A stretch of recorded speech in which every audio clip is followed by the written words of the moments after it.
Good morning. Friday the 13th. Got some frost last night. So it's about, it's minus 14 degrees. It's 7 degrees Fahrenheit. Good morning to my plants. Still looking amazing after all these years.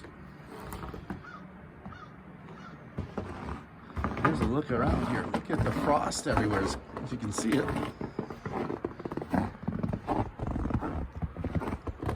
Good morning. There's my tree. There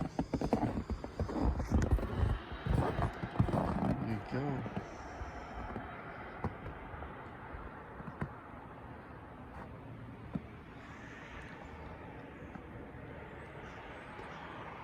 I think I'm heading off to Clinton today to measure up a roof for someone.